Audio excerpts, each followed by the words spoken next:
So earlier this year I was living in Colorado and I was starting to wonder what exactly I was doing on Facebook, and I was also curious about this whole Twitter phenomenon. Facebook was easy, you know, I could connect with friends and see what they're up to and then lose contact with them again. But a lot of my friends were putting up these kind of silly status updates that really didn't do anything for me. And for some reason, a lot of my friends like to put out in their status updates some of their favorite kind of pithy emo lyrics. But everything kind of changed when I met this guy, Tom Stone. He had announced through Facebook and Twitter that he was running for the Colorado's Republican Party chairmanship. So because my newspaper was friends with him, I got this story here explaining the whole deal, what was going on. And it wasn't the Rocky Mountain News or the Denver Post that got the story, it was us, and it was thanks to Facebook.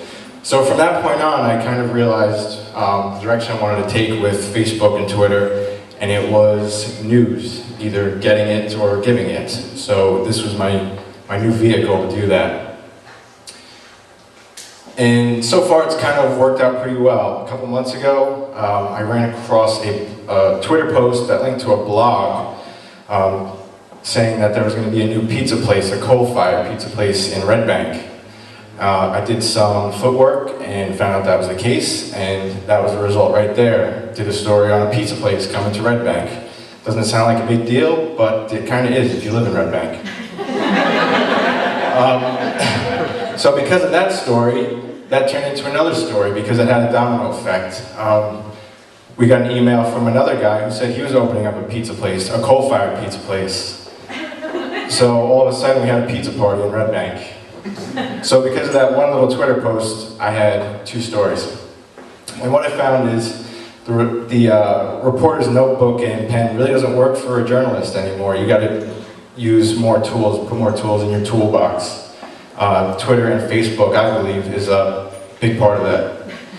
Along the way, you have this little thing called shameless self-promotion, which I am a total fan of.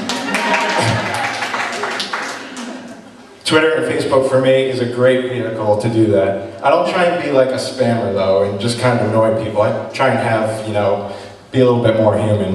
This is an example of what I do. And I just feel like at this point, the people who are following me, if I throw something up on Twitter linking to something that I've done, they're probably going to want to read it. And if they don't, then, you know, they got other people to follow. But on Facebook, here's an example of a story that I put up, and you can see the conversation below there. The two guys that comment aren't even from the state, so there's two extra guys that read my story and probably wouldn't have if I didn't put it up. But above all things, it's really about creating a conversation. That's really a key role of a journalist, is to create a conversation, stir it up, add to it, what have you. My belief is that if you are in the news world, which is in complete crumble mode, and you're not using Facebook, Twitter, any kind of blogs, whatever, it's really going to hurt you, and it could be lethal to your product. And a lot of people feel that way too. The Wall Street Journal is an example of newspapers that are kind of putting rules on their employees' use of social media. But the advantages are clear, I believe. Through Twitter, you can preview what you're doing. You can give people little quotes and chunks of information to kind of whet their palate to read what you're going to do. And it also puts a face to the name. You know, people see the byline, they don't know who it is, but this could really help you out. A guy who does this really well is Peter Thorne from WPIX in New York City. When I read his little tweets, I kind of want to watch the news at the end of the night. And as you all know, journalism is in kind of, like I said, crumble mode, and it's a really tough time right now. So people are losing their jobs, and the people that do have jobs are kind of fighting to hold on to them. So my thought is, you know, if you're using Twitter or Facebook, kind of expanding your audience, that'll give you a leg up and try and keep you in the race.